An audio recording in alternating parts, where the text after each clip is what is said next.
Boelter Jones, Pro Football Hall of Famer, top 100. Tyler Lockett from the Seattle Seahawks. DK Metcalf from Nate Burleson. You're watching NorbCam. NorbCam. You're watching NorbCam.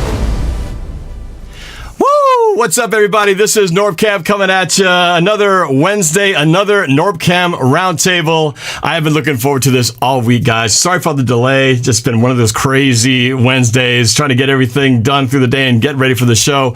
And it's finally rolling. So I apologize for your guys' patience.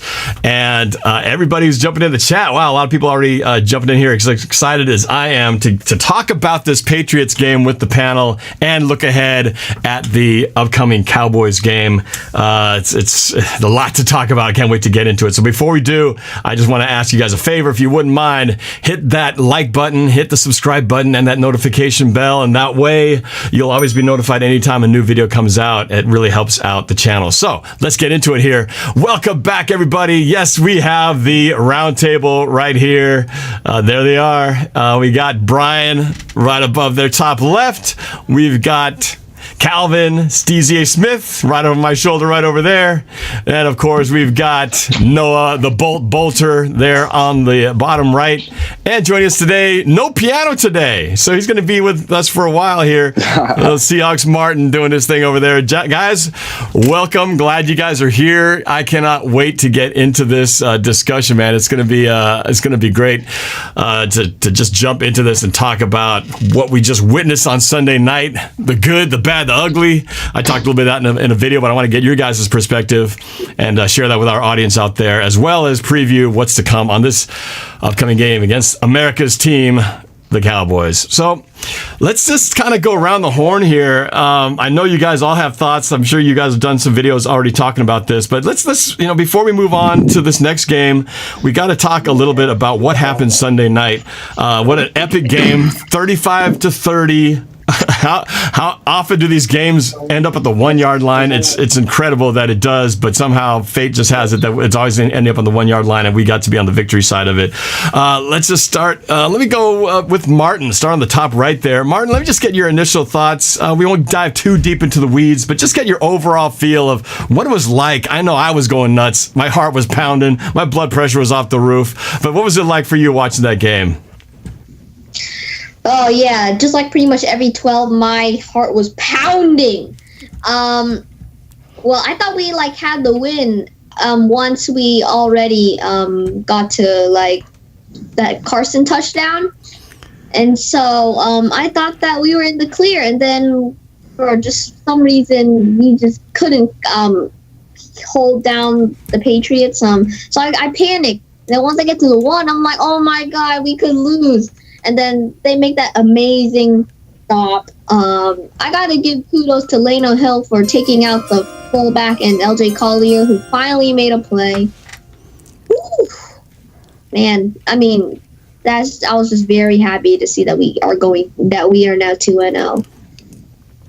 Yeah, I think we all had that emotional ride. It's like, can't we just put the game away and not have to sweat like this?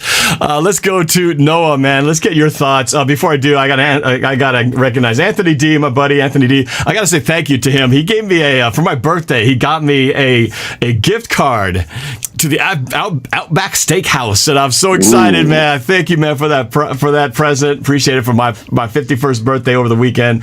And he says, hey, but glad you got your birthday gift from me. If you want, make a vid of you at that Outback eating whatever you bought, or send me a pic. Love you, bud. Go Hawks. Thank you, man. I appreciate it. Thank you for thinking about me. It's much appreciated. I'm going to definitely take advantage one of these times when we finally get out there to the Outback Steakhouse. But for right now, let's get back to this Patriots game. I got to fix my screen here because you guys are all slightly off here. But Noah, let's get your thoughts on this game, man. Crazy. What was your initial reaction? Man, just the feeling now for us Seahawks fans. Up 2-0. The Niners are 1-1. We're tied for first in our division. Let's just enjoy this beautiful Wednesday in September. Beautiful win. We beat a team that's won multiple Super Bowls. I was more impressed by New England than anything this past week. So this is a moment where, you come in with the shades on, just enjoy the moment. We're hanging high. We're having a good week in Seattle. Well, I like that very optimistic, sort of just enjoy the moment, like you said, approach. So let's get to Calvin over here. Calvin, what was your perspective, overall, initial just reaction watching that crazy game? I was shocked. I'm not gonna lie. I thought we were gonna lose it at the end there. Just the whole night, Kane was kind of gashing us on the ground, and it was pretty predictable what they were going to do. But in the end, I'm glad that we got the W. Like Noah said, we're 2-0, and I think that it's very entertaining. I've always been tuned in to Seahawks games, as obviously raw Seahawks fans here, but to see us putting up points and points and points and points, I love it. I mean, the NFL is a pass-happy league. It's all about scoring points in today's NFL, and so I think that it's very entertaining to see the Hawks putting up points with the best of them. Yeah, absolutely. Our team has never really been one regarded as like a run up a track meet shootout kind of game, but we've been doing that so far with these first two games. Mm-hmm. Very different from our identity. Brian, you've been on the record talking about this whole thing that it's not about letting Russ cook. It's that whole philosophy thing is kind of, you're not really buying into that whole terminology. But let's get your reaction on this game. We all just had so many different emotions on this. What were yours? Yeah, and don't get me wrong, man. I love to see the ball in Russ's hands and him sling the rock, but I think a balanced offense, which is what we saw with the Patriots game, is one that's going to be more successful for the Seahawks, because all that pressure is not going to be on Russ. All that defensive pressure is not going to be on Russ. They're going to have to contain the run. Chris Carson looked good. Look, the defense coming up big at the end was huge. Bobby Wagner, the veteran leader on that team, calling out the play. L.J. Collier making a huge play, by the way. He had 2 significant plays in that game and 1 last week. He's a guy that we're slowly starting to see what he can do, and I think we're going to continue to see improvement. The big question is 3rd and 1, late in the game. Why are you slinging it all the way downfield? Tyler Lockett, by the way, was held on that play. But don't forget, last week they did the same thing, although I think it was on 4th down, and they completed it for a touchdown. So the people that were kind of questioning that 3rd and 1 play when maybe they should have run it to keep the clock rolling to try to get the first down, and we wouldn't have had to worry about a goal line stand, you can't fault them because they were successful with it last week. But what an enjoyable, fun, stressful game, the kind I like. I love stressful games. I don't know why. I'm a glutton for punishment. Well, I mean, we all watch games to be entertained, right? And if it was a 50-0 blowout, we'd be like, there's nothing to watch here. This is boring. So there's nothing ever boring with the Seahawks. It's always nerve-wracking to the end, especially that game. It can't get any more closer than that. So let's see. There's so many ways we can break this down. I definitely want to talk about the good. We all want to talk about the bad. You brought up that play. We can get into that as well. But let's start with the good. Russell Wilson, man. This guy, I mean, he cooked last week. He was cooking even more. He shouldn't have had that interception that came off the hands of Greg Olsen. Shouldn't have happened.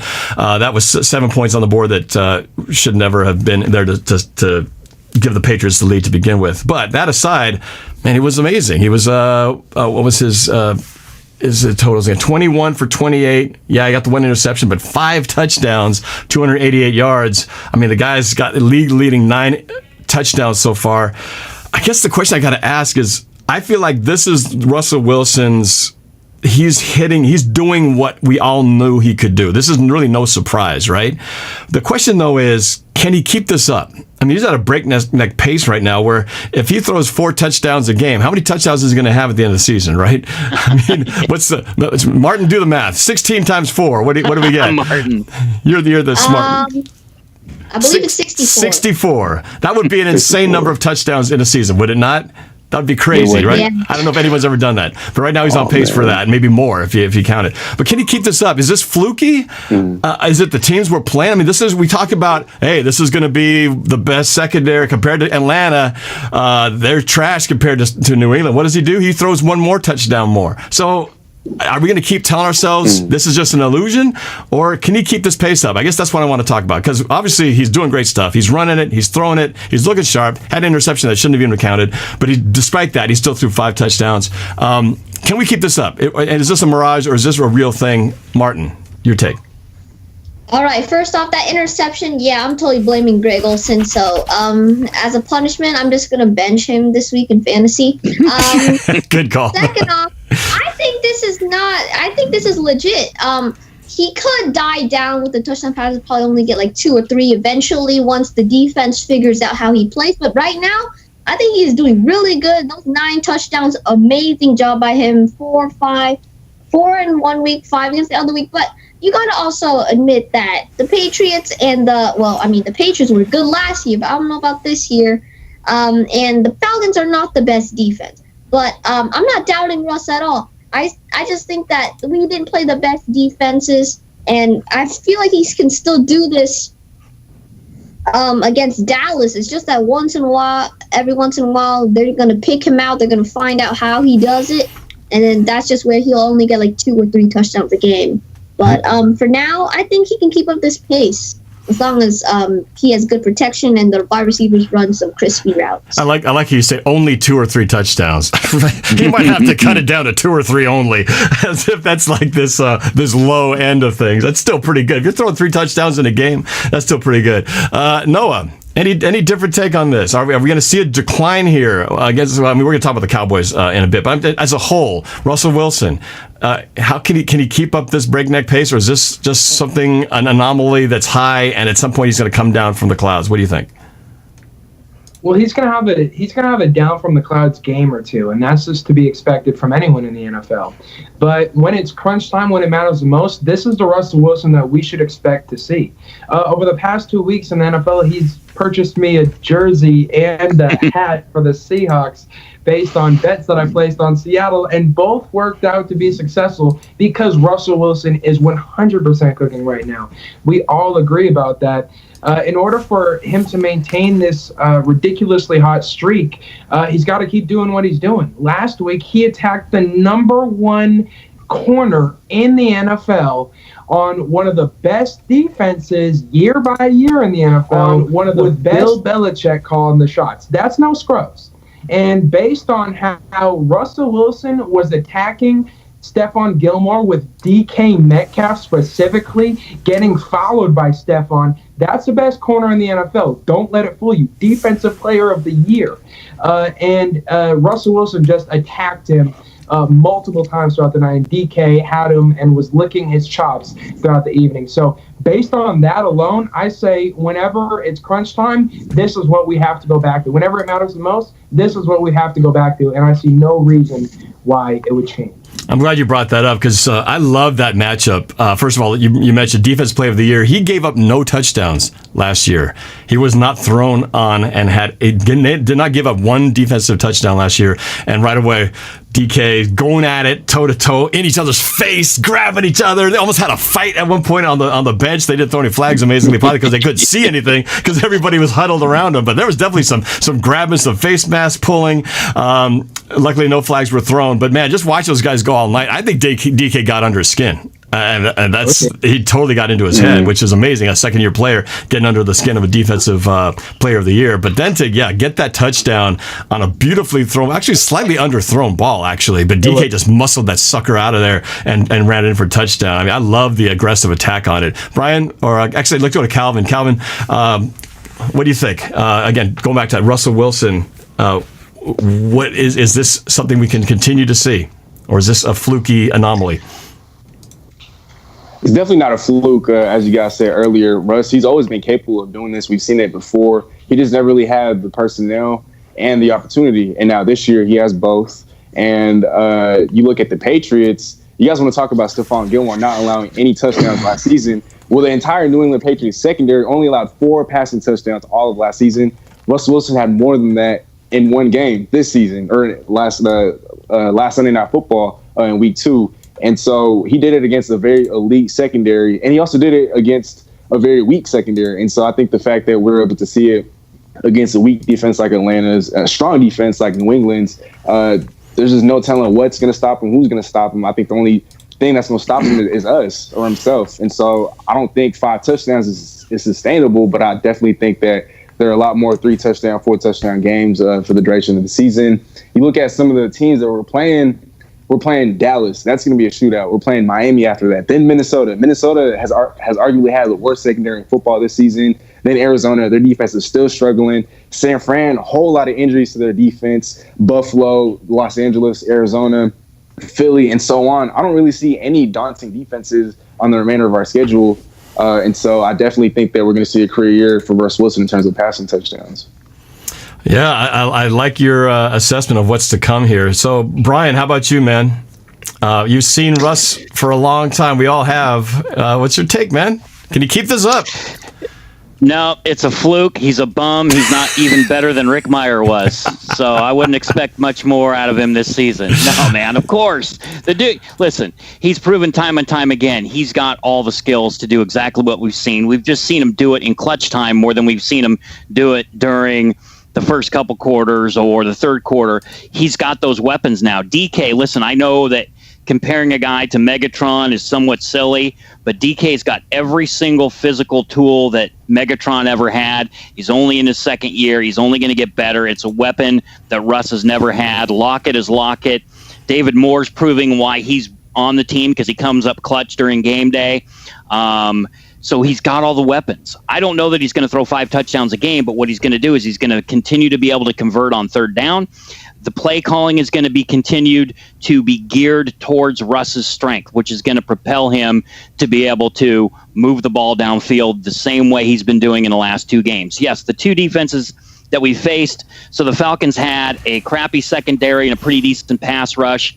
The Patriots had a mediocre pass rush and a pretty solid secondary, and they've handled both situations. It'll be real interesting when they actually play like a top 10 D to see what the play calling looks like for Russ.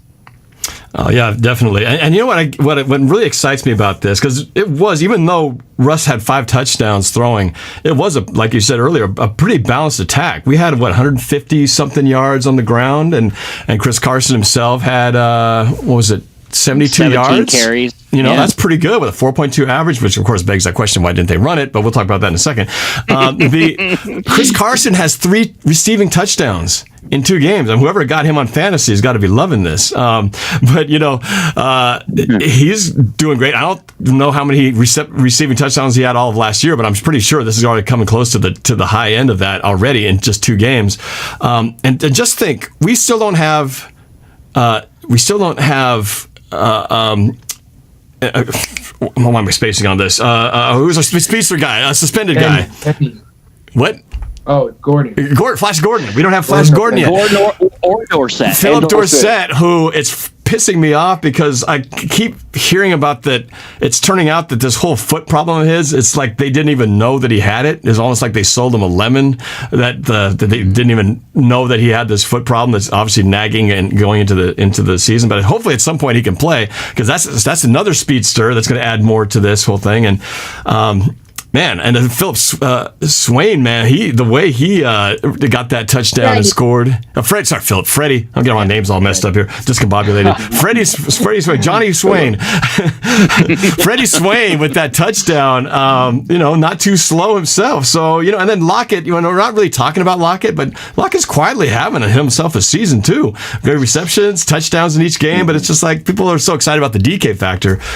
I'm just thinking we're already hitting what feels like the high, and I don't think we've hit the top gear yet. I feel like we're like in maybe third gear. We could still go to 4th or 5th, arguably. So that's the exciting part about what I feel about this offense. Now, let's turn down the sunshine. Let's put the roses down for a second, because we gotta look. Because here's the reality, guys. Right. There's a lot that Russell Wilson and his 5 touchdowns and this offense covered up in that game. Russell Wilson had to throw 5 touchdowns to win that game. If he doesn't throw 5, we lose.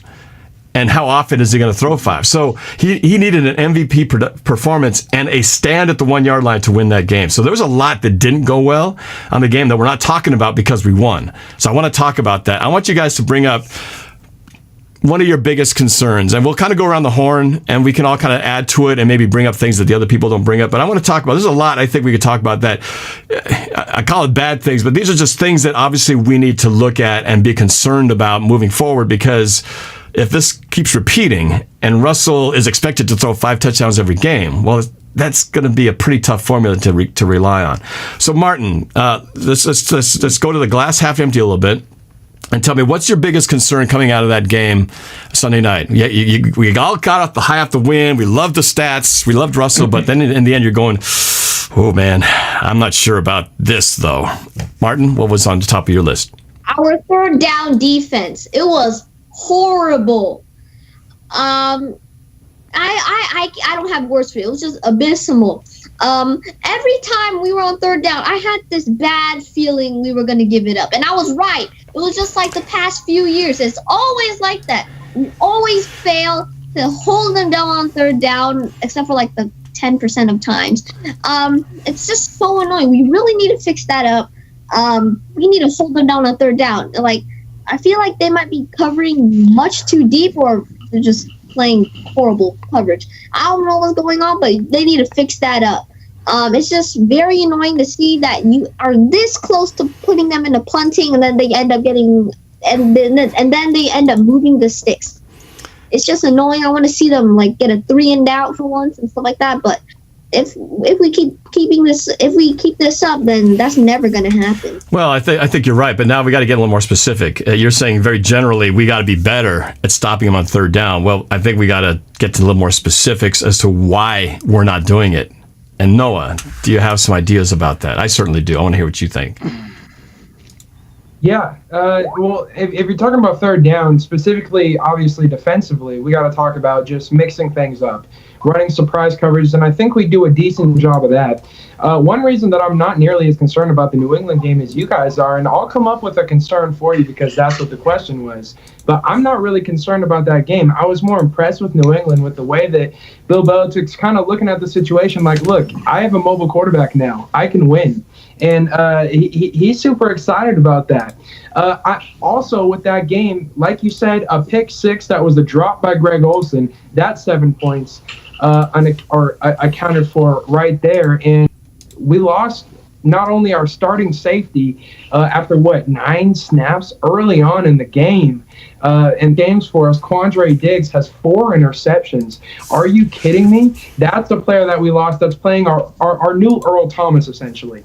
And he goes out in the first quarter, and then we lose our nickel corner and our best pass rusher. So I'd say the biggest concern defensively would be the pass rush, because we don't have guys on our front four that can get there consistently.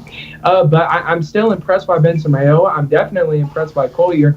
Offensively, the one thing that I would change, I'm not opposed to the going for a deep shot when it's 3rd and 1 late in the game to try and ice it, because that's what we did last year against Philadelphia to end it, and I called it before it happened then. It was a good call. It's a good call, but you have to have a check down option. I didn't think the deep guy was there, so I want a check down option underneath route that Wilson can dump it off to when that deep shot isn't there.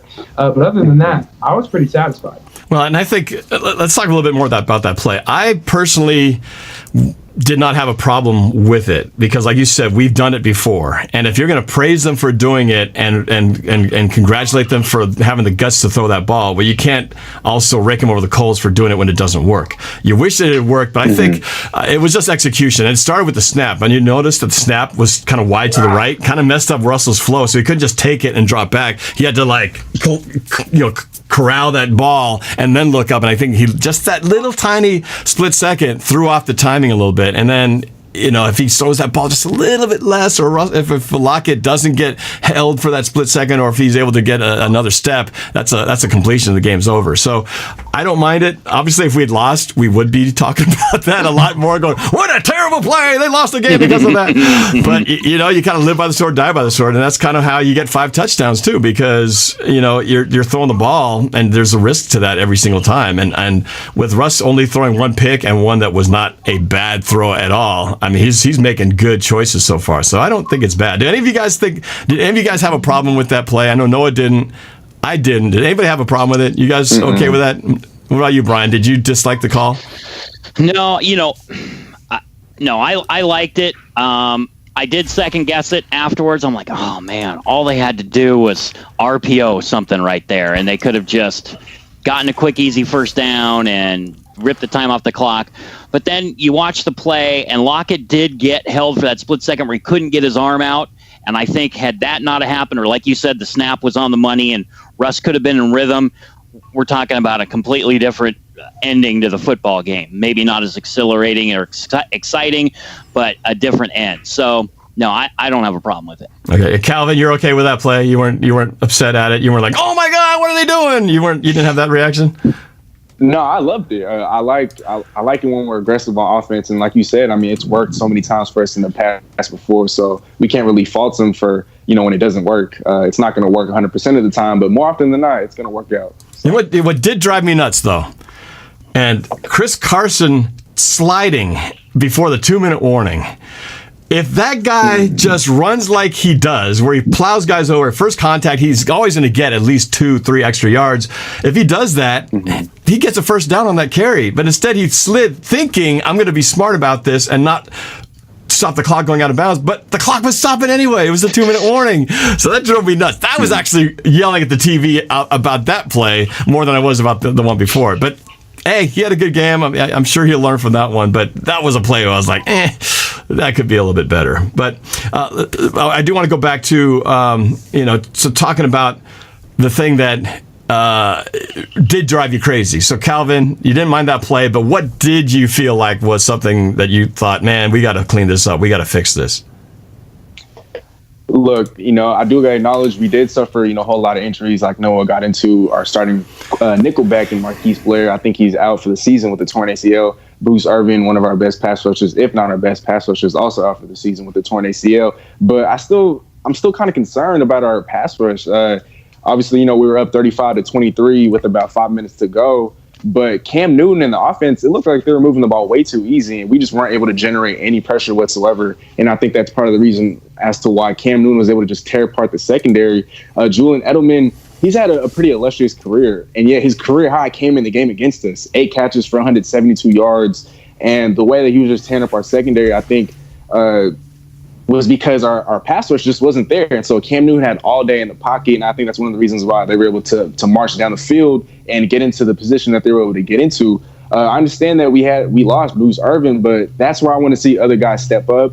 We did see LJ Collier make that stop in the end, and that was a very encouraging sign. But I want to see the other guys step up. Like, can we get any pass rush whatsoever? We didn't get any sacks from any of our defensive linemen. We had 1 sack the entire game, and that was from Jamal Adams, our starting strong safety. And so I want to see more than just pressures. I like the pressures. Pressures at times are more important than sacks, but I do want to see some sacks, especially in those late game situations. It would help tremendously if we had a star pass rusher, of somebody that could consistently get after the quarterback. Otherwise, Cam Newton wouldn't have been in the pocket for God knows how long, just finding guys open. The secondary can only cover for so long. And so I thought in week 1, we saw some encouraging signs from the pass rush, but week 2, I think that our pass rush kind of took a step back. Obviously, Bruce Irvin being out didn't help, but that's where I'd like to see other guys step up. So, Brian, I got to call you out a little bit here. Before the season started, and the first day you were on the show, you said the defensive line is fine. We don't have to worry about it. 2 games in, we're already talking about no sacks, no pressure. Now we lose Bruce Irvin. Where the heck is it going to come from? How do you defend yourself? And you can bring up also the thing that you're concerned about. Maybe it is this. But what do you have to say about that, sir? Let me ask you this, Norb. What's the Seahawks record right now? 2-0. All that matters. I said at the beginning of the season, and I stick by this 100%. This offense is going to be so good that the defense only has to be good enough for them to be a legit Super Bowl contender. And they were good enough to win that game. Irvin, Dunbar, Flowers, Diggs, and Marquise Blair all out of the game at certain points in time, a couple of them for the entire game. So that's certainly going to have an effect on your defense. And I get the frustration. They didn't have any sacks. I wasn't expecting any against Cam Newton. He's not only mobile, he's huge, he's big. We're not going to see another skill set quite like Cam Newton's for the rest of the season. We'll see different good skill sets, but nothing like Cam. Julian Edelman is what bothers me. The way he was able to find those little crevices and get open time after time after time, I think that reflects on maybe some of the injuries in the secondary. I'm not convinced that our corners are great. I'm not convinced that our linebackers are great in coverage. So that's some areas where we need to improve. and we can simply go out and maybe get T-Sizzle, maybe get Cameron Wake, maybe get Kendricks to fill in, to replace Irvin, to put a little bit more pressure on. But I'm still not concerned about the pass rush. I'm so confident in this offense being able to outscore teams and the defense to be good enough and to create a turnover or two during a game that's going to make the difference. Listen, had Russ not been screwed up by that pick six, which wasn't his fault, we're talking about a completely different situation. So I don't think that he needed to throw 5 touchdowns. He just needed to have his tight end actually hold on to a ball that hit him right in the freaking hands. That's what he needed to do. Yeah, that's true. I'm convinced that Cam called up Greg and said, "Yo, man, give me one, brother. I need some help here, man. Just spot me one. Just make it look good. Right? Just a little bounce off the hands." Second day on the new job, man. Help me out. Yeah, and you mentioned Edelman. Now, the thing about Edelman, he's been doing that his whole career. I mean, look at Super Bowl. What was it, 53? When nobody was doing anything, it was the Edelman show, right? Nobody could get open, but Edelman found a way. He's always finding those ways. I know he's getting older and stuff like that. I think you guys even talked about that Edelman, he's getting older. He's not going to be that much of a factor, but he was the factor. I mean, that guy's still doing it after all these years, and he just finds ways to get open. So I don't know. I think he's going to do that. He's going to be doing that, and I don't think that's necessarily a reflection on our team. But do you think he would have done it to that extent if Diggs had been in the game the entire time? I don't think so. I think it was a huge. What's that? Oh no, I'm sorry. Go ahead. Well, I mean, I think it would have been totally different. Losing Quandre Diggs to me, which was a frustrating call that he got ejected on that play. I don't agree with it, but I know it's the letter of the law. Him being gone definitely hurt. Because like you said, he's kind of our new Earl Thomas. So without him in there, it would be like, yeah, it's like what happened when we lose Earl Thomas. It was a totally different thing. So I'm glad he will be back. It sounds like no suspensions in regards to that hit. So I think he'll be back to play on Sunday, right? There's no talk of suspension or anything like that. Well, the thing with Quandre Diggs that I think people can't understate, Norb, let me ask you a question. In Super Bowl 48, when the Seahawks won the Super Bowl, imagine had the early hit where Cam Chancellor knocked the bejesus out of the Broncos on an underneath route. Imagine Cam Chancellor got ejected on that play, and it was helmet to helmet just like this play. How would the rest of that Super Bowl play out? Oh, I feel like this is a very similar and very comparable circumstance because their wide receivers were much less afraid of routes over the middle. These young guys, Edelman, maybe the exception is he would have still had a phenomenal game. But I don't think it would have been that good, especially not if we have our number one or one of our safeties back there who is such an elite threat in Quandre Diggs. So I think the impact of him not being on the field, they're not as afraid of being hit back there when Diggs isn't back there. The way that he just puts licks on players, we've noticed that ever since he first joined us. He played against San Fran last year. So I think the fear factor was gone when Diggs left, and I think that's a big reason why their passing game was so successful. Yeah, that's a good point. That is a good point. And if Cam Chancellor was taken out of Super, I don't think that hit was the same as that one, but the rules were definitely different 6 years ago. So it would have been different if Cam Chancellor wasn't in Super Bowl 48, and it was very different not having Quandre Diggs in there because Quandre Diggs hits. And it's just unfortunate it became two guys ducking their head and they hit together. But we won't go too much on that one. I do want to talk a little bit about Jamal Adams. A lot of people getting on his case a little bit, saying he was terrible in pass protection. I want to see what you guys' take on that is, because a lot of those Edelman catches came with Jamal Adams kind of trailing behind him. And Cam making some great throws. So you can argue, was it a great throw? Was it bad protection? Was it a great route? Jamal Adams is a great player, though. I mean, he's our leading tackler. He's our leading sacker. He's all over the place. That's a new term. It's a sackler. He can tackle and he can sack. And he's just the energy. But I don't know. Is he a problem in coverage? What do you guys think? Do you feel like Jamal Adams is being exposed, like some people seem to be talking about, like he's just not that good? Martin, what do you think? To be honest, Jamal Adams, I don't think coverage is his strength. It's more like tackling, so I can't really blame him. I got a little mad a couple times. He kind of got beat by Edelman a couple times, but I can't really blame him. It's not his strength. I'd rather see him tackle, blitzing. That's more of his specialty, so leave him there. It's not his fault that he had to go cover. I mean, Blair was hurt, Diggs was ejected, so I'm not surprised that we had to put Adams in there because, Adams is not a coverage guy. If you've seen him, he's only had like a couple picks in his entire career, right? That's because he's not the best cover guy.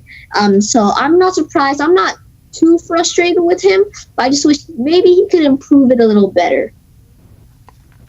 How about you, Noah? Any complaints about Jamal? Adams has never been the best coverage guy, but he's also never beaten the Patriots until he came to Seattle. So True. I think the potential is definitely there. Once our secondary is fully intact and Diggs is reinstated. But in terms of Jamal Adams' impact defensively, you cannot take points away from him for struggling in coverage in this game specifically, but just in general. Okay, if he gives up a game-winning touchdown down the line, then you can get on his case. Like, when it's crunch time, you got to be your best player. We still won the game, first of all. Second of all, Jamal Adams is a guy that based pretty much 99% of his game is about his instincts because they are so phenomenal. We send him off the side on a blitz because we know he's going to make the play. He's going to chase down the running back from behind somehow with his miraculous speed and chase down abilities, and he's going to make the tackle from behind. And he makes plays based on his instincts. I don't know if you guys listened to the press conference after the game, but Jamal Adams said that before the last play, when Cam Newton was lined up outside the 1-yard line, he looked at KJ and he told KJ, look, I'm going to go. I'm about to jump over the line of scrimmage. And I love that fact because when looking at the situation, the most scary thing that I wouldn't have wanted to see and what Jamal Adams thought was going to happen, he thought Cam Newton was going to start in shotgun and then right before he snaps it, go under center, snap the ball, and jump over like Superman trying to end the game like that. So Jamal Adams was anticipating that, and he was ready to go up and meet him right there and be the guy that would have ended it in a beautiful collage of Patriots and Seahawks at the goal line. And that would have been beautiful. But right before the snap, Jamal's instincts told him essentially what Bobby Wagner's instincts told him according to the press conference, that it was going to be a play going to the defense's right, the offense's left. It was loaded to the left, and then Cam Newton locked up in his shotgun position. Jamal Adams immediately recognizes it and knows that it's not going to be that play and tells KJ, never mind. I'm not going to jump over the line and then give up the tackle that potentially could have lost the game for Seattle. So as long as he doesn't give up a game-losing play, we're doing absolutely great. His anticipation, his instincts are what make Jamal Adams so beautiful, and I think the coverage will get better with Diggs back there as well. So I'm not concerned about it. I think it only gets better. I agree. I'll make an assessment when I see him with Diggs in there. Without Diggs, that's a big loss there. Okay, so Martin's got to go. Martin, sorry your time is up. I know, but the dinner bell's ringing. Real quick before you leave, tell everybody what they can expect from any upcoming videos or anything you got coming up. Uh-oh. Martin's quiet. Yeah. You're muted. You're muted. Martin, you're muted. The dinner bell rang. My channel's mostly Seahawks stuff. Sometimes I have a little sports comedy in there because I just literally posted a video earlier. Trying to do a little more of that, get people to have a laugh on my channel. Kind of do what Norb does, the rivals stuff. But I'm not going that complex. I'm not a filmmaker. But my channel's in the description. Check it out if you want to. But before you subscribe to mine, subscribe to Norb, Noah, Cal, and maybe you could listen to some old Brian Apker talks on 950. If you man. Thanks for having me on, Norb, and time to go eat some dinner. All right, Martin. Thanks for being on here, man. Go check out his channel. It's in the description below. See you later, Martin. All right, so we're left. And then there were three. All right, so we were talking about the Jamal Adams thing. So, I don't know if you guys want to add anything to it. Any thoughts, Calvin or Brian, concerns about Jamal Adams? Or are we just loving this guy? We kind of take what we get with him because he is just too good of a player, regardless of what he may or may not have given up in that game. Let's start with you, Calvin. I'm with Noah here. I'm not concerned at all whatsoever. I've actually been on the record saying this. I used to think that he was bad in coverage, but that's actually a misconception. I did some more research, did some more film study, and I realized that he's actually a lot better in coverage than people think.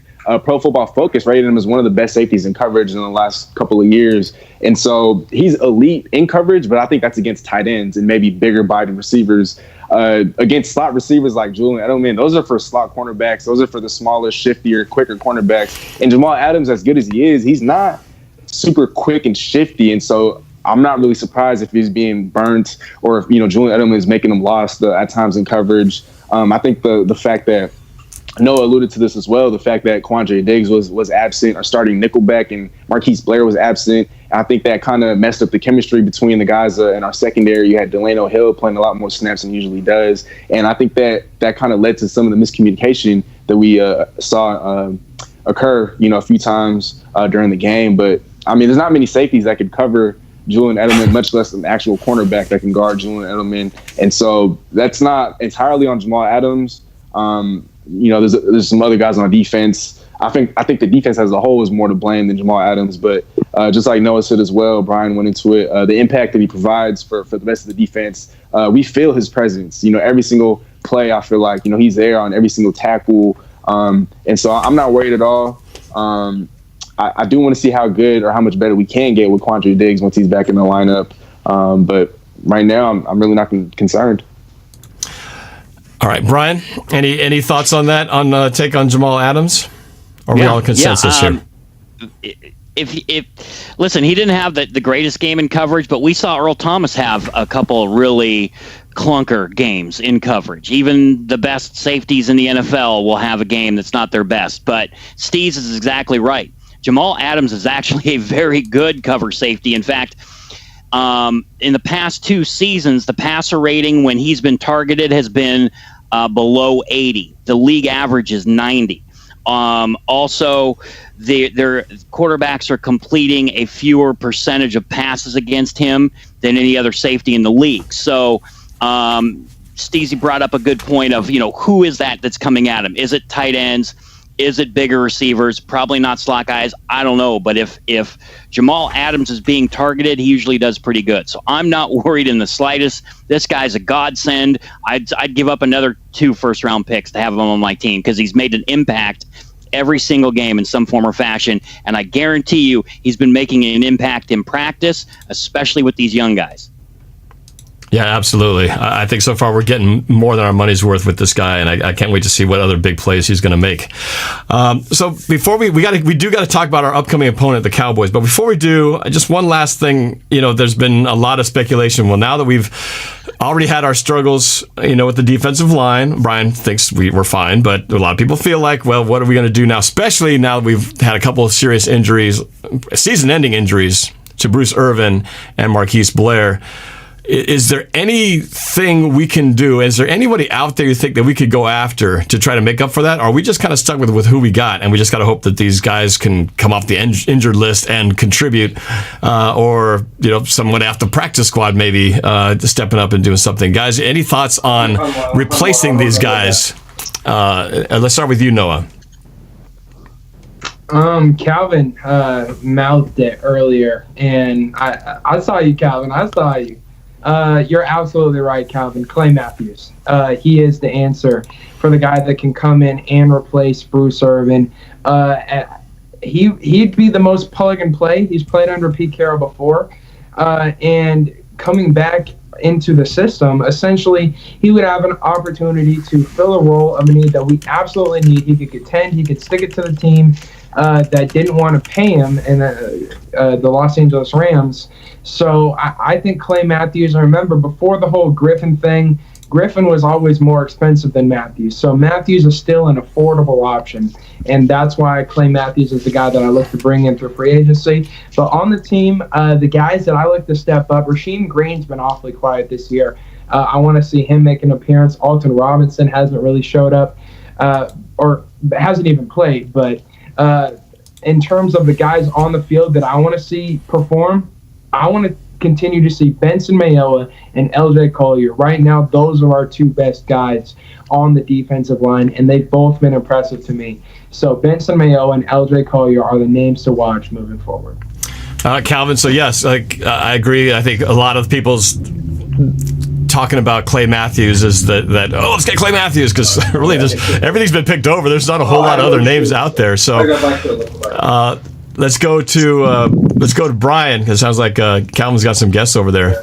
He's having a party without him. Let's go to Brian. Brian, your thoughts on, do we need to do anything to get guys in here? Do we need to worry about that, or do you feel like the guys we have, we're plenty capable of who we have on the roster? I think you got to take a look at adding, at minimum, some depth. But I'm not sure that Clay Matthews is the answer, because he came in. Pete Carroll knows him well. They took a look at him and never got a deal done. Now, maybe the Seahawks are in more of a position now where they feel they need to. But I'd take a look at T. Sizzle, Terrell Suggs. I'd take a look at Cameron Wake. I'd take a look at Michael Kendricks. All three of those guys are out there and could come at a cheap price, absolutely come at a cheap price, and could contribute. I mean, we know Michael Kendricks can. He did last year. So they could be worth looking into. All right. And Cal, let's have you let's see your thoughts on any other names besides Clay Matthews. Any other thoughts of players to bring in? You brought in some interesting ones there, Brian, that could be worth looking at. Some names I forgot they're still out there. Calvin, any thoughts? No, I think both these guys are right on the money. Thanks, Noah, for noticing that. I knew we was on the same page. And Brian's also right. I don't think bringing any of these guys is going to solve our pass rushing issues entirely, but I think that as the season progresses, whether or not we add somebody, I think the more time that we have for the guys to gel together. Because keep in mind, we didn't have a preseason. Training camp was shortened, and obviously this offseason that we had was very unusual. And so I think that as the season progresses, guys are going to start to gel together. Chemistry is going to start to be established. Guys are going to know their spots and everything. So I think that by default, our pass rush is going to improve. But I think that by adding a Clay Matthews, a T. Sizzle, I would love to see that, especially since those guys are veterans. They've won rings. They know what it takes to win championships. And I think that it definitely helps tremendously the fact that Clay Matthews has played for Pete Carroll. And so he's able to step in this late in the season and be able to provide an impact even without an offseason or a training camp. And so I think that we should definitely look to bring in one of these guys. Cameron Wake, T. Sizzle, and Clay Matthews. Out of those three, between those three, I would say Clay Matthews and then T. Sizzle. Norb, I got one more name for you. Former Detroit Lion Snacks Harrison. This dude's a monster, and I'm still surprised that he's out there as a free agent. So he would be certainly, in my opinion, worth investigating. All right. Well, we'll have to see if the Seattle does make any moves on any of those names, or if somebody we don't even thought about at this point. And we'll see what Seattle's like to do. Knowing Snyder, he's probably got a whole list of guys that we don't even know play in the NFL. I haven't been paying attention. What has Clowney? How's he been doing? I know we were all talking about how we didn't get him. He went to the Titans. How's he doing with those guys? I haven't really been paying attention to his performance. Has he been doing much since 2 games in with the Titans? I heard his name one time. Yeah, one time in week 1. Other than that, I don't know. Noah? Well, I've been watching him. He's definitely having an impact. His pressure has been felt, assisting in the run, but it's not like he's a $20 million guy. So, regardless, we still made the good deal. And you guys talk about, okay, so I saw Elena McCollum in the chat, and then Brian talking about the potential of maybe Clay Matthews isn't the guy, and Elena was saying he's too expensive. Well, I'll use the example. When I first got to college, and my roommate isn't staying with me anymore, but when my roommate was here, he was like pitching into the fridge and everything. He put a whole bunch of steaks in the fridge. There's a whole bunch of shrimp, a whole bunch of really good food in there. And so for the first couple of weeks when he left, all I was eating, like one day I had like 4 steaks all by myself, just sitting there cooking steaks, enjoying it. And I wasn't even going to touch the shrimp. Why would I even eat the shrimp? I'm not a big shrimp guy. I love steak though, so every day I was having steak.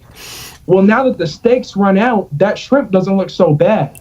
I'm a broke college student. I can't go out and just go get food all the time just because I don't want to eat what's in what I have. So I have to take what I have and I have to eat it. Well, the Seattle Seahawks, earlier on in the season, didn't think that Clay Matthews was very good looking until they ran out of steak. Bruce Irvin's injured for the year. We had 8.5 sacks last year coming in from Bruce Irvin. Now, he didn't have any in his first couple of games, and he's no longer going to be with us for the rest of the season. So what do? We bring in the guy that's here to replace him, the shrimp for the Seahawks. Clay Matthews. It's the same thing with Justin Britt. If Ethan Posted, God forbid, gets injured in the next couple of weeks, best believe we're re-signing Justin Britt, even though we brought him in for a meeting and didn't. Now, and those are great analogies, Noah. And I think the reason I said that is pertaining more towards his body being beat up and maybe not physically able to do it anymore. And I think, and this is just, I don't have any insight to this from the team, but I think maybe both those guys are on the cusp of their injuries not allowing them to do what the Seahawks need them to do.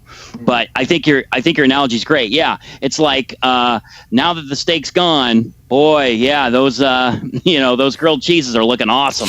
hey, 8 sacks, 2 forced fumbles, 3 passes defense in 13 games last year. Just saying. It's too bad we never got to see it get going. But all this talk about food, you get me hungry now. I think Martin's on to something with his dinner thing. All right, so before we switch to Dallas, we got to talk about this upcoming game with the Dallas Cowboys. Is there anything else we haven't talked about with the Seahawks-Patriots game? Is there any stone we haven't left unturned that we should talk about before we turn the page? Well, what's up with Pete Carroll not wearing a mask and having to shell out a bunch of dough, man? God, that's the most expensive no mask wearing penalty you can imagine. Was it $100,000 for the coach and $250 for the team? For the team. That's crazy. I had no idea. I wonder if they knew. Did they know that was a penalty? Because I'm thinking if they knew that it was going to cost $350,000 total, I think somebody would have been saying, Pete, put the gum down, put the damn mask on, Put the mask on. I don't know. It's only money, I guess, but geez, that's a lot of money going back to the league. But yeah. I do have to mention something else. We got to give credit to Michael Dixon, man, because he got was it special teams, NFC special teams player of the week or something like that. No one ever talks about the punter, right? The punter just sort of does his job, and unless he messes up is the only time you talk about him. But this guy, man, averaging over 50 yards a kick, never gets a return on him. This guy is just solid. Isn't it nice to have a guy who you can, and even, we're not talking about the kicker. He's just kicking the ball. He's kicking it where he has to kick it. He's kicking field goals. He's making extra points.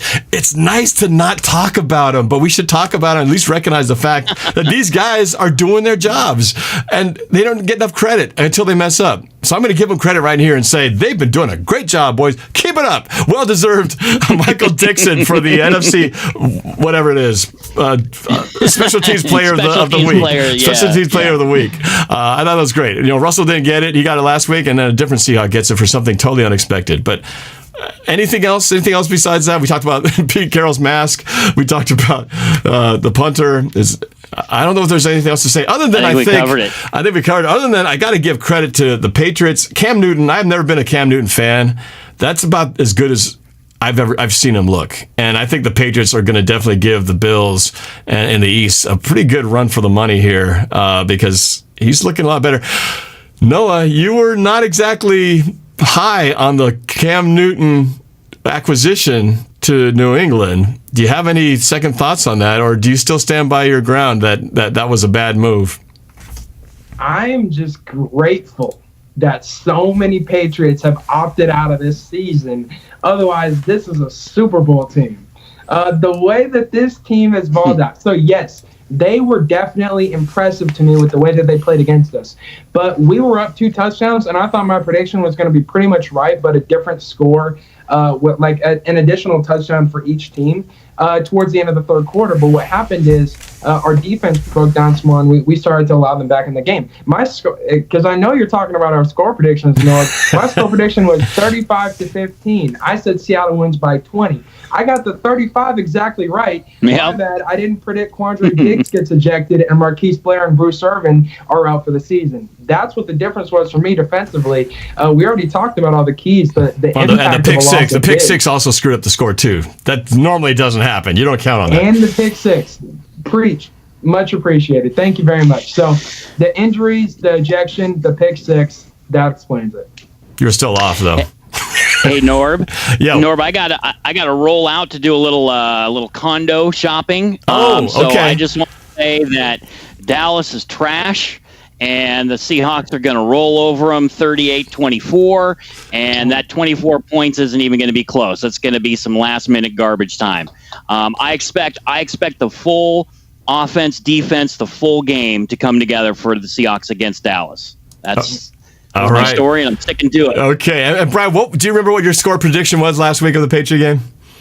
Yes. I forgot to look it up to actually quote everybody on it, but I don't know if you remember what it was. I think I was too shy of what the Seahawks scored, and I didn't give the Panthers enough credit. So I wasn't in the running for the right score this week, but I didn't embarrass myself. So. Yeah, you did pick the win for the Seattle Seahawks, so at least we were on the same page there. Yeah. So okay, if I don't pick the Seahawks to win, you just go ahead and slap me.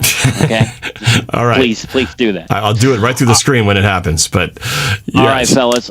Pleasure as always. Thanks for having me on. All right, at Abker, if you want to follow him on social media. Brian, thanks for being here, man. Appreciate you. We'll catch up next week, hopefully, to talk about a Seahawks victory over the Cowboys. That's right. Steez, Noah, Norb. See you guys. All right, Brian. Thanks for being here, man. Take care. All right, and then there were two, the smallest panel we've had. All right, this is a good chance to switch over to the Cowboys game. It sounds like, well, so far, Brian looks at this pretty easy game. And I didn't watch much of that Atlanta Falcons game. Obviously, I watched mostly the ending because, my God, what an ending. The Cowboys should be 0-2. They didn't look that good in that Rams game from what I watched. And they should have lost to the Falcons. Feel bad for Sports Live and the ATL, who Noah and I both acquired some things from him from our wins and our bets in game number one. But man, to have to endure that second game, another meltdown of a late fourth quarter lead, and to watch it melt away, especially with a ridiculous onside kick that I don't know what those guys were thinking, just watching this ball roll along to get to 10 yards. They should have won that game and never should have gotten to that point, but they did. And so the Falcons are 0-2, and the Cowboys got their first win. So let's talk about this Cowboy game. I don't know. I have not seen it, but it's just that they obviously got the yards and the plays in the second half. Prescott going 34 for 47. 450 yards. He lit it up, but not until things got desperate and he had to kind of will the team back in. Let's start with you, Calvin. Give me your take on what do we expect from the Cowboys? What kind of game are we going to see here, and what do we have to worry about? I think we have to worry about that offense that they have. Obviously, our defense, we've had some question marks last couple of games, and now that we're going to be without our starting nickelback and our starting strong side linebacker in Bruce Irvin, we're going to have to kind of step it up on defense a little bit. And I think that a win like Dallas had, I think that injects a whole lot of positive vibes into the locker room. I think it definitely can change or turn around a team's season, just because to come back down from 29-10 and end up winning 40-39, that definitely I think helps a team tremendously. However, I don't think that's going to be enough against us. Dallas is definitely going to come in confident and full of energy. They're going to ride that momentum. But as far as worries go, I think that we're definitely worried about their offense. But I think that Dallas is going to come back down to earth. I think part of the reason why they were able to come back in such dominant comeback fashion against the Falcons was because the Falcons aren't that good. They're pretty good, but they're not Seahawks good. And so I think that's part of the reasons why Dallas was able to come back. But props to Dallas. I mean, I got to give them some credit. But yeah, there you go. So if I'm worried about one thing, it's their offense. Worrying about that offense. All right. What do you think, Noah? So agreed, offense to be worried about. And what about the defense? I mean, we were talking about, can Russell Wilson keep this up? Will he be able to keep this up against the Cowboys? So we need to worry about what kind of pass rush do they have? How's their secondary? Give me a little bit of scouting report on what you think the other side of the ball for the Cowboys. Well, Norb, I got a deal for you here. Chidobe Awuzie is out for a couple of weeks, and he's one of their starting corners with Trayvon Diggs. How about this? I will do, let's say, 30 push-ups for every backup corner you can name that's going to replace Awuzie on the Cowboys. Take your time. It's okay. I could be here for 2 hours. I wouldn't be able to give you much, man. Exactly. Let Russ cook. They have a front seven that's extremely talented, even though they're without Sean Lee and Leighton Vander Esch, who are on IR. Gerald McCoy is no longer with the team. But they still have Everson Griffin. They still have Tyrone Crawford. And they still have a physical front. We have to attack their secondary in ways their secondary hasn't seen yet before. In my other show on Unorthodox Sports on Wazoo's radio station the other day, someone was telling me one of the guys on my show that essentially Seattle's defense is deeply concerning, and he was saying potentially the worst in the NFL based on how many yards we're giving up in these games. And when I told him about that Atlanta Falcons game specifically, it was a 13-point blowout. Are you kidding me? And then last game, it was all the injuries. So this week, I think our defense definitely needs to step up. I think as long as we're in the lead, which I think we're going to be, our defense is going to give up yards, and as long as we come away with the victory in the end, that's all that really matters. We have to attack this secondary. First and foremost, this is a game where I would start David Moore in fantasy because I think we're going to air it out. It's going to be an aerial assault. There's going to be 5 touchdowns to 5 different guys.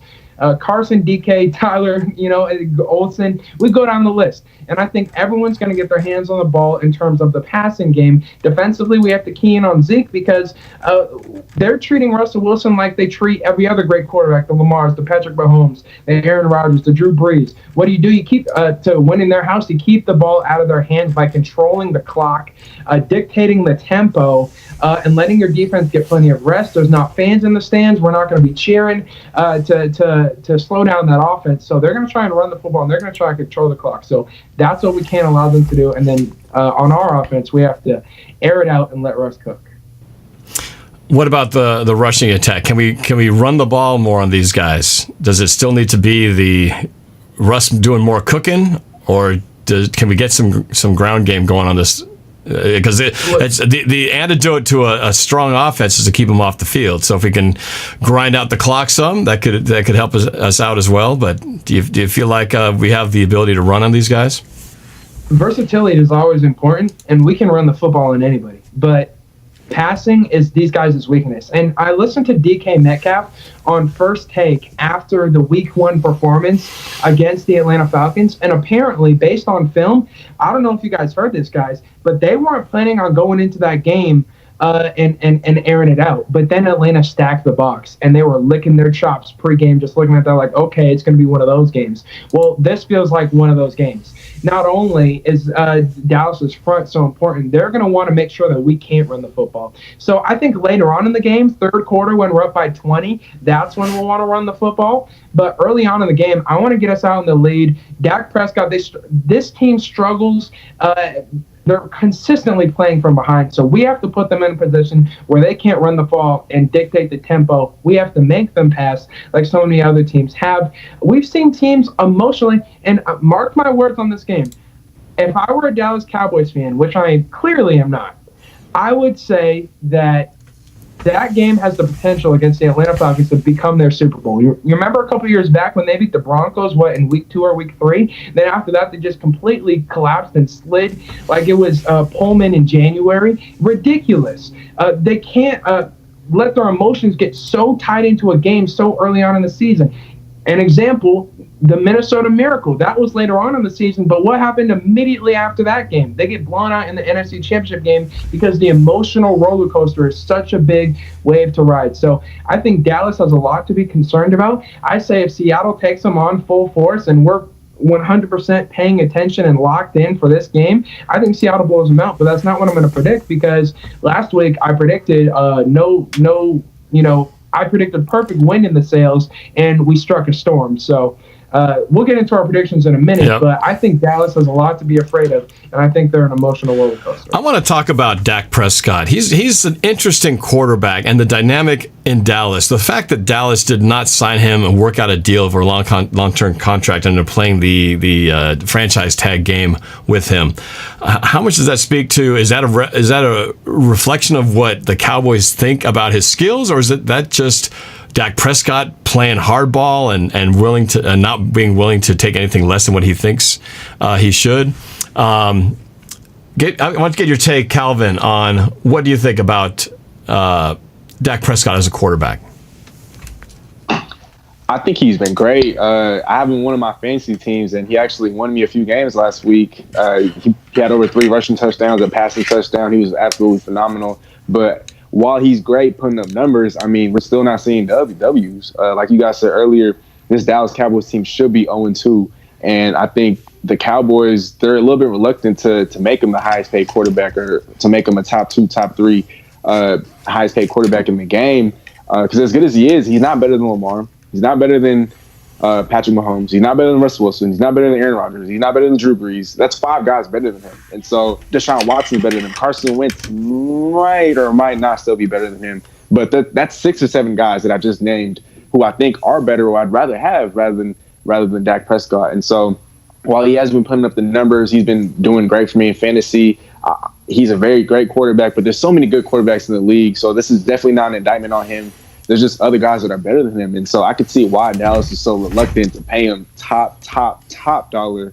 And obviously, sometimes you pay guys based on trajectory. You don't always pay them because they're the best at the positions. But a lot of guys that get paid aren't necessarily the best at their positions. But I don't see Dak catapulting into the top 3 or top 5 anytime soon. And so I think they're also taking that into consideration. You're also looking at the fact that, once again, this team isn't getting W's. This team should be 0-2 right now. And so until they see more from him in that regard, I don't think that they're going to pay him what he wants. Well, it's interesting that you mentioned Carson Wentz in that discussion, right? Carson Wentz is, I don't know, it's starting to look like maybe he's never going to become the quarterback that everybody in Philadelphia hoped he would be, because he's just off to a terrible start. And I think people are already looking to, like, let's get the new kid in there, because it's unfortunately just hasn't worked out for him. I think a lot of people already wanted to see Jalen Hurts get out there. And let's see here. Now I'm working on a little challenge here, because you see my screen is kind of messed up. Let's see. Always good when we have technical challenges in the middle of a broadcast. Well, let's see. What else do we need to talk about with this game? So we all expect to win. Why don't we talk a little bit about? Let's get into our predictions. Let's get some score predictions here. Let's put our money where our mouth is. Noah, what do you think the final score of this game is going to be? Well, I think something's going to go wrong in this game. I have another neighbor that I could do a bet with, and he's a Cowboys fan. He's one of those obnoxious Cowboys fans, too. Like, he was one of those, like, the first time I met him, it was like I finally understood what Stephen A. Smith has been talking about this entire time about Cowboys fans. Like, he was annoying, obnoxious. Oh, yeah, we're going to win this Super Bowl. This is our year. So I'm tempted to make a bet with him, but I'm not going to do it this week. Simply because, last week a bunch of stuff hit the fan. Every week stuff is going to hit the fan. Eventually we're going to have a bad week. I think we win this game, but I think something crazy is going to happen. And next week when we have our show, I'm going to talk to you about that something, and that'll be the reason why the game is so close, if it is so close. I say Seattle wins in shootout style. Defense is practically not on the field. 37-34. Not too different from the last couple scores we've had so far, so the trend continues. All right, how about you, Stevie A. Smith? Give me a score prediction. Yes, sir. I think that the game will be close for a little bit up until maybe about the third quarter when we start to pull away. Final score, Seattle 38, Dallas 28. Wow. Well, now I gotta stick to my music prediction video because that's sort of like my baseline. I definitely didn't expect Russ to be cooking this much, but I did predict that we would get a win here. And so my final score, as I said in the video, 27-21, although I think maybe we add another 10 to that to get it really where I think it'll be, but I'll stick with it on paper, on the record. Seattle wins 27-21, or at least say that we win by at least the 6 points, 27-21, or maybe it's 37-31, we'll see. But I'll just make it 27-21 to make it official here. All right, so we talked about we might have a little bit of time to talk about maybe a couple other interesting matchups coming up here. What are some of the games that, besides obviously the Seahawks-Cowboys, any other games that are intriguing matchups coming up that you guys have your eyes on? Noah, start with you. The game of the year, Monday night, outside of Seattle San Fran, Week 17. We don't know if that'll be for the NFC West anymore. But Kansas City versus Baltimore. I had my collab with Engraven the other week. So you guys should go check that out on my channel. And I predicted that Baltimore goes 15-1 throughout the regular season. Ooh. They have a really easy schedule. I think they're only loss is Week 11 versus Tennessee, and I think they beat Kansas City this Monday. I think this is going to be a high-scoring affair. I think it's an absolute shootout. I think defenses may as well just not show up, because I think it's going to be 44-40 final score. It almost like the Kansas City LA Rams game a couple years back.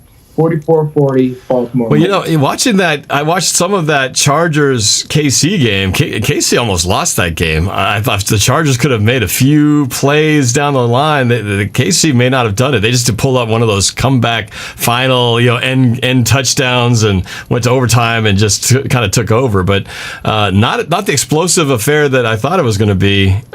Did you feel like that game was reflective at all of?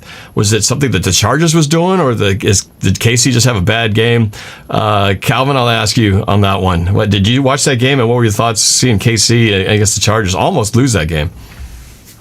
Yeah, I was watching some of it. I think some of it has to do with the fact that they were game planning against Tyrod Taylor and not necessarily Justin Herbert, and I think that's part of the reason as to why Justin Herbert was so successful and why he looked so good in his first game against Kansas City. Kansas City's defense isn't as bad as we thought. Their pass defense, I think, is a little stingy than people would like to think. But once again, having a game plan for one guy and facing another, I think definitely derailed a lot of the plans that they had. Tyrod Taylor is very mobile, and he plays quarterback a lot differently than Justin Herbert. And so I think that the unpredictability factor played a huge part as to why Kansas City was why the game was so close and why the game was as it was. But I think going up against Baltimore, obviously they've had all this time to prepare for Lamar Jackson.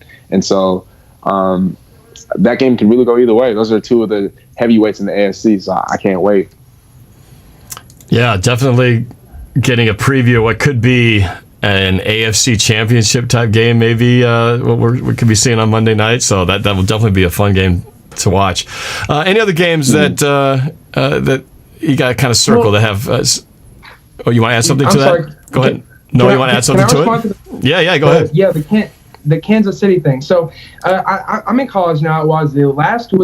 This week, I have a couple of essays due this. I have 2 essays due this Friday. I have a test on Friday, and I've been thinking about that all week long. So on Tuesday, yesterday, I almost forgot that we had a quiz. I showed up and I did the quiz, but I wasn't giving it my all because I was thinking about the essays on Friday and the test, and so I barely passed the quiz. That's Kansas City versus the Los Angeles Chargers. Baltimore is next Monday. They know that's the game of the year. They know that's the game that matters for everything. They were overlooking a divisional opponent, and it was closer than they expected. You can't really hold that against them. Baltimore could have blown out Houston by even more if they were focused on Houston, but they were focused on Kansas City as well. So I think next Monday, we're going to see the dynamic of the game start out. Baltimore gets in front.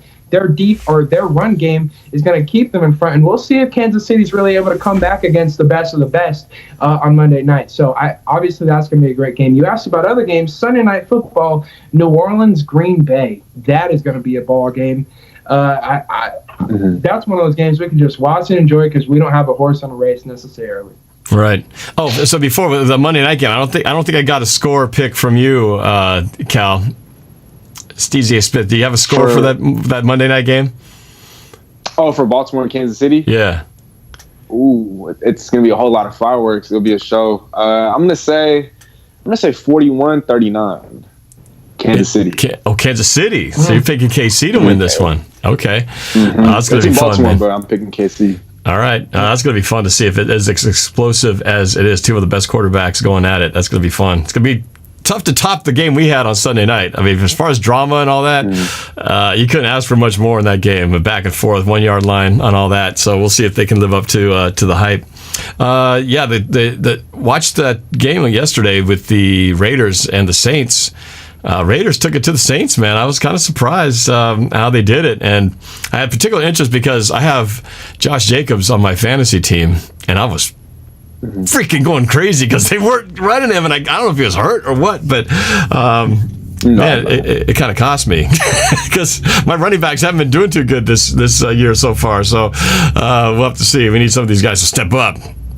But any other games of interest that you guys are looking at besides those two? New England, Las Vegas. That's going to be a good one too. Two teams that have surprised us specifically last week, but early on in the year in general. So two teams that are 2-0 as well. So that's going to be a fun clash to watch. Yeah, for sure. Thursday night football, Jaguars and Dolphins. Hey, don't disrespect the mustache. He's going to put on a show. Well, yeah. Oh, he will. But those two teams on Thursday night, come on. Schedule makers. I was talking with my friend about it. We were like, to be honest, like they're getting rid of the bad game of the weekend so that Sunday and Monday can be all locked in. I'm telling you, this Monday Night Football is not going to disappoint, and people are going to talk about it as the game of the year. Oh, no doubt. Yeah, man, for sure. No doubt. Somebody in the chat mentioned, which one was it? The Rams-Bills. Rams-Bills. Any game with the NFC West teams in it, we're obviously going to be paying attention. NFC West, man, is one of the you gotta say that it's one of the best divisions in football right now. I mean, only one team with one loss, the rest of them 2-0, and that's the Super Bowl representative from the NFC last year. So. That's right. And they're fourth place in our division. But I think right now, and I said it since the beginning, I kept saying, man, did I not say the Cardinals, Seahawks-Cardinals are going to be getting a run for it? That is the race right now. The 49ers, man, just having some bad luck with the injuries. And I said that Super Bowl hangover combined with all that, not looking good for the Niners, but they're still hanging in there 1-1, but they got a lot of problems on their side. The Rams, though, they're hanging around, and I just think it's going to be close. I just think the 49ers are going to drop right now and probably might be there for a while. The Rams are going to be somewhere in the third, but Seattle and Arizona looking better than I thought. I thought they'd be improved. They're even better than I expected. So, they kind of scare me, man. Cardinals are looking pretty dang explosive. I don't know if you can disagree with that. We got a really tough stretch of our schedule coming up. Like right now it's Dallas and then Miami. We get Minnesota and then a bye. And then it's Arizona, it gets terrible, yes. San Fran, the Rams, and the Bills, like 4 weeks in a row. So it's a gauntlet. And then we get the Rams again afterwards. So later on in the season at least. So it's going to be a gauntlet. This is a must. Like we got to treat every game like because only one team in our division has even lost a game yet, and it was to another team in our division. So and then of course the Niners, they're not going to lose this week. They got another gimme with the Giants. So essentially we have to keep winning in order to keep pace. Yeah. No, it's a great season. And did somebody get murdered by a dog over there in your Cal? It's another day in the Steezy house. My friend's dog just started going crazy because someone's at the door. Oh, okay. I apologize. No, it's okay. That's pretty funny. All right. Well, I think that's about it, unless there's any other games that we want to discuss. But I think at this point, the nice thing is Seattle's destiny, they control their own destiny. It'll be interesting to see how much they have to overcome of these concerns that we have. The defensive line, I think the offensive line actually is doing pretty decently. They're not doing too badly, all things considered. And we're not talking about them too much. I think they can still improve, but I think what's great about it is this offense is just so potent that I think it will cover up a lot of the blemishes, because you can't have everything. You can't have the best defense and the best offense and the best line and the best D-line. You can't afford all of it, right? Something's got to give. And right now, the money is put in the quarterback, and we've got the receivers, and we got some really good defenders on the other side. There are going to be some gaps in there, but hopefully they can all cover those holes, So we'll see what happens. But I said, let's wrap up this show now here, and I want to give you guys a chance, of course, to talk about your channels. And Cal, let's start with you, talking about your usual channel, but also about your latest venture about the sports network that you're involved with. Go ahead and talk about where people can find you and what's going on with you.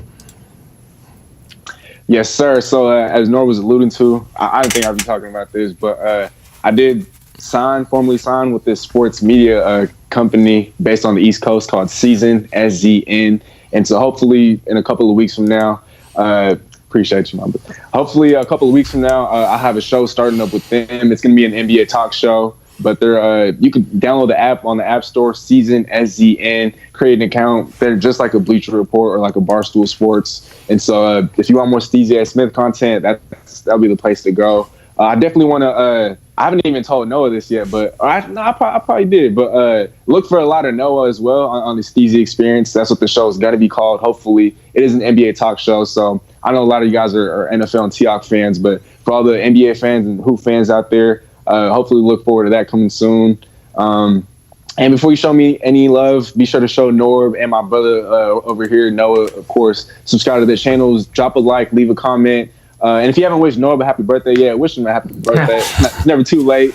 Going on 12. Going on 12. Looking as young as ever. And last but not least, be sure to follow us on Instagram. You can find Noah at DJ Squabo, DJ SQUABO. You can also find him under the same handle on YouTube. And be sure to follow my Instagram, my sports Instagrams at Steezy A. Smith. It's essentially an extension of my YouTube. And so while I can't upload videos every single day, I'll definitely try to upload every single day on that account. And so be sure to show some love, and always a pleasure being on, Norb. Thank you. All right. Congratulations on the new gig, man. It's going to be awesome. Season, SZN, the app. So more and more good things happening. So how about you, Noah? What's going on with you? What can we see from your channel, and what you got cooking? Hey, man, real quick, if you don't mind, I was hoping to, whenever this got brought up, I was hoping to just say that when I met Calvin, like, he was not ready at all to have his own show. But it's a testament to his work ethic. It's a testament to his mentality. It's a testament to his fearlessness and his courage, and his constantly learning mind and mentality, a growth mentality, as my friend GW always says. So, Calvin, it's props to you. Like, he is 110% ready, and he's been ready, and he wasn't born ready, but he got ready, and it's a testament to his work ethic. Because he's going to host a great show, and he's going to do a phenomenal job. And, you know, I'm just ridiculously proud of him. I didn't know when this day was coming. I've been hoping it's been coming for a long time, and it's well deserved. So shout out to Calvin. Definitely go show him some love on YouTube. He's almost to 1,000, and he's going to start getting paid for this BS. So show him some love. Get him up there. At Steezy A. Smith on YouTube. Mine is DJ SQUABO. I do 2 other shows for Wazoo. One is on. I do 3 other shows technically. So one's on YouTube on Saturdays. Calvin's on there. Norb's on there sometimes. One's on Tuesdays. It's gonna be, we're premiering it on the KUGR Facebook page for Wazoo next, or on their YouTube, excuse me, next Tuesday. So it's finally gonna be back on YouTube. And then finally, Cable 8, I'm the sports director for them. So we're going to have some videos coming up here shortly. The first video, I forget what the title is, but it's going to be about the outlook for the 2020 year of Cougar football. It's coming to you right around my birthday in early October, so definitely stay tuned. All right. And so I had to switch my cameras because my other one overheated, so that's why I look weird right now. So go check out their channels for sure, you guys. Noah and Steezy A. Smith, you guys are doing great stuff. Proud of you guys. And I'm very blessed to have you guys every week on this show, so I appreciate you guys carving out time in your weeks to make time for me on the show. You bring a lot, so I appreciate you guys. So that wraps things up, guys. I just want to say thanks to all of the people who are watching today, everyone in the chat. I missed one here. Duran Everest with a super chat says, I actually fear we will lose Zeke plus Coop plus CD and that front 7. Well, we'll see. They do have quite the offense and a pretty decent front 7, so Seattle's going to have to kick it into high gear to overcome. So we'll see if they can do it. But that's it from here. So thank you, everybody, for watching, and everybody for those who were in the chat. And again, please sub up these guys' channels, check out their work, and I appreciate you guys being here too. Live stream, of course, for the game on Sunday. I might be a little bit late because I'm coming from my girls' volleyball game, but I will be catching at least the second half of that game, if not most of it. So watch it along with me as I'll be live streaming, and we'll be seeing what the Seattle Seahawks can do, going for 3-0 against the Cowboys here. So we'll see what they can do here. And that's it. More videos to come, but we're always here every Wednesday for the Roundtable. So for the Roundtable, catch you guys next time. Go Hawks.